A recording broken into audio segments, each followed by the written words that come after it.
If you love dark secrets, jaw-dropping twists, and neighbor drama that turns into a nightmare, then stay right here, because what happened in my cabin that night will leave you speechless. Don't forget to hit subscribe, because you won't want to miss what comes next.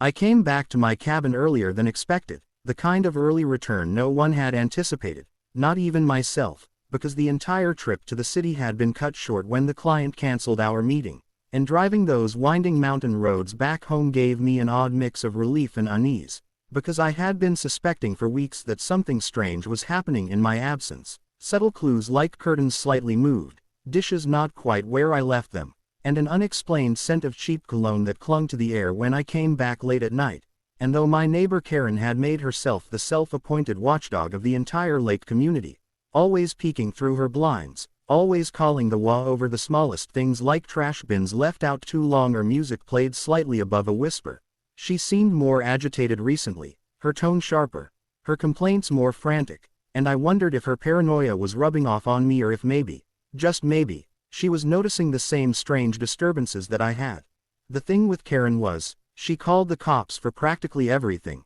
but the night I returned, she outdid herself, because as soon as I parked my truck and unloaded my bag, still dusty from the road, I saw her pacing on her porch with her phone clutched in one hand, gesturing wildly at my cabin, her eyes wide as though she had seen something crawling under the floorboards, and within minutes red and blue lights flashed through the trees, the sound of gravel crunching under police tires breaking the quiet stillness of the mountains, and I thought to myself, what in the world has Karen done this time? But before I could even ask her, the officers were already heading straight for my door, guns drawn, shouting commands as if they had been tipped off about a violent intruder, and my heart sank because the look on Karen's face wasn't her usual smug satisfaction, it was real fear, and in that instant I realized she hadn't exaggerated this time, she had seen something. Someone. Inside my cabin, someone who wasn't supposed to be there, and as they pushed inside, the smell hit me first, that same cologne but mixed now with the stale air of someone who had made themselves comfortable, and when the first officer shouted, "Clear the living room," I rushed in behind them, my pulse pounding, and that's when I saw the outline of a man standing at the far end of the hall, not startled, not panicked, but calm, almost expectant, like he had been waiting for me all along, and the shock that froze me in place wasn't just from seeing a stranger in my cabin. It was from the way his face mirrored mine. My jawline, my eyes, even the scar near the temple I got as a teenager. It was as though I was staring into a warped reflection, an older, rougher version of myself, and the words caught in my throat because Karen, wide-eyed behind the cops, gasped and muttered, "Oh my God, there are two of them," before the officers wrestled the man to the ground, but even as they cuffed him he didn't resist, didn't struggle, he just smiled at me with a knowing grin and whispered, "Took you long enough to come home." My world tilted on its axis because no one else heard it but me, his voice threading directly into my brain like a memory resurfacing, and though the police dragged him outside, Karen shouting that she had told everyone something was wrong, my mind raced back through all the times I thought I'd been alone in this cabin, all the half-finished meals, the creaking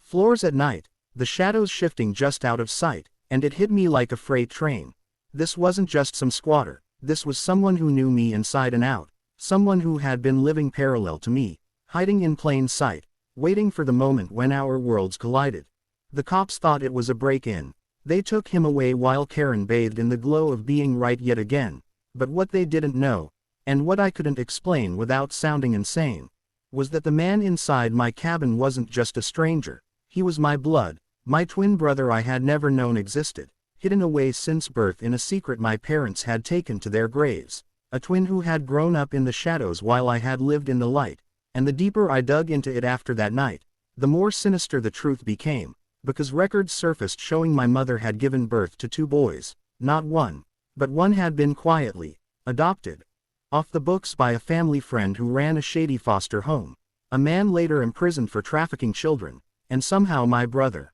Mark, had escaped that life and found me, stalking me from a distance until he decided to step fully into my world, and though everyone thought the story ended with his arrest, it was only the beginning, because days later, mysterious break-ins rattled other cabins around the lake, all with the same calling card.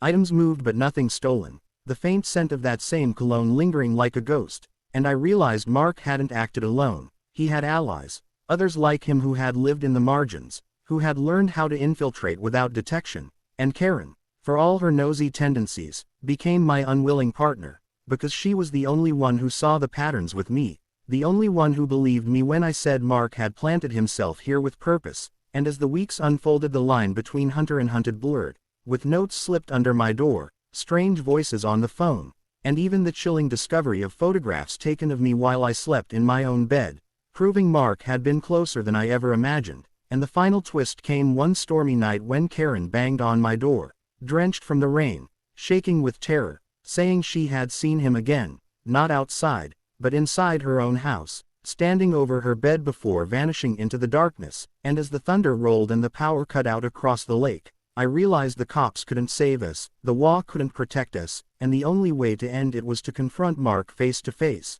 not as strangers, not as intruder and victim, but as brothers bound by a past neither of us chose but both of us were cursed to live with. And when I finally heard his voice again, whispering from the shadows of my cabin, ready to finish what we started,